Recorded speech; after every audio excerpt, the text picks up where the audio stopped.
Kothamangalam block പഞ്ചായത്തിൽ പുതുമുഖങ്ങൾ മാത്രമുള്ള പുതിയ ഭരണസമിതി ചുമതലയേറ്റു. ജില്ലാ ഗ്രാമപഞ്ചായത്തുകളിൽ ജനപ്രതിനിധികളായവരുണ്ടെങ്കിലും ബ്ലോക്ക് പഞ്ചായത്തിൽ രണ്ടാം വട്ടം എത്തുന്നവർ ആരുമില്ല. പോത്താനിക്കാട് നിന്നുള്ള ജേക്കബ് വർഗീസാണ് ആദ്യം സത്യപ്രതിജ്ഞ ചെയ്ത് മറ്റുള്ളവർക്ക് സത്യവാചകം ചൊല്ലിക്കൊടുത്തത്. കോതമംഗലം ബ്ലോക്ക് പഞ്ചായത്തിൽ 16-അംഗ ഭരണസമിതിയാണ് നിലവിൽ വന്നത്.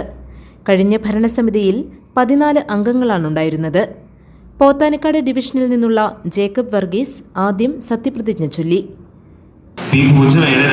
കോതമംഗലം ബ്ലോക്ക് പഞ്ചായത്ത് അംഗമായി തിരഞ്ഞെടുക്കപ്പെട്ട ജേക്കബ് വർഗീസ് എന്ന ഞാൻ നിയമാനുസരണം നടപ്പാക്കിയ ഇന്ത്യൻ ഭരണഘടനയോട് യഥാർത്ഥമായ വിശ്വാസവും കൂറും പുലർത്തുമെന്നും ഇന്ത്യയുടെ പരമാധികാരവും അഖണ്ഡതയും നിലനിർത്തുമെന്നും ഭയാശങ്ക കൂടാതെയും മമതയോ വിദ്വേഷമോ കൂടാതെയും ഞാൻ എൻ്റെ ഔദ്യോഗിക കൃത്യങ്ങൾ യഥാവിധിയായും വിശ്വസ്തയോടും എൻ്റെ പരമാവധി കഴിവ് പ്രയോജനപ്പെടുത്തിയും നിർവഹിക്കുമെന്ന് ഈശ്വരനാമത്തിൽ സത്യപ്രതിജ്ഞ ചെയ്യുന്നു.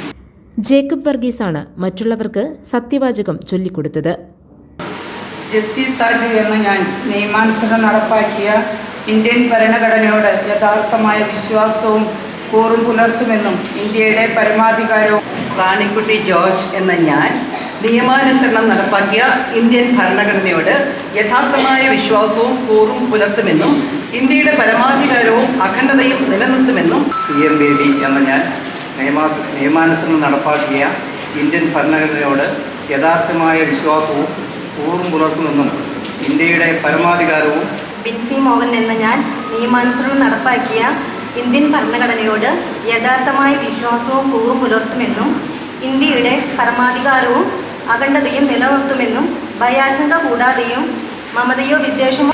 ബിജോയ് പി ജോസഫ് എന്ന ഞാൻ നിയമാനുസരണം നടപ്പാക്കിയ ഇന്ത്യൻ ഭരണഘടനയോട് യഥാർത്ഥമായ വിശ്വാസവും കൂറും പുലർത്തുമെന്നും ഇന്ത്യയുടെ പരമാധികാരവും അഖണ്ഡതയും നിലനിർത്തുമെന്നും ഭയാശങ്ക കൂടാതെയും മമതയോ വിദ്വേഷമോ കൂടാതെയും. 16 പേരും ആദ്യമായാണ് ബ്ലോക്ക് പഞ്ചായത്ത് ഭരണസമിതിയിലെത്തുന്നത്. ജില്ലാ ഗ്രാമപഞ്ചായത്തുകളിൽ അംഗങ്ങളായിരുന്നവരുണ്ടെങ്കിലും ഇവരും ബ്ലോക്ക് പഞ്ചായത്തിന്റെ പുതുമുഖങ്ങളാണ്. മുൻ ബ്ലോക്ക് പഞ്ചായത്ത് അംഗങ്ങൾ തെരഞ്ഞെടുപ്പിൽ മത്സരിച്ചിരുന്നെങ്കിലും ആരും വിജയിച്ചില്ല. ജേക്കബ് വർഗീസിന്റെ അധ്യക്ഷതയിൽ ഭരണസമിതിയുടെ ആദ്യ യോഗവും നടന്നു. പ്രസിഡന്റ്, വൈസ് പ്രസിഡന്റ് തെരഞ്ഞെടുപ്പുകൾ ഈ മാസം 27-ന് നടക്കും. UDF-നാണ് ഭരണസമിതിയിൽ ഭൂരിപക്ഷം.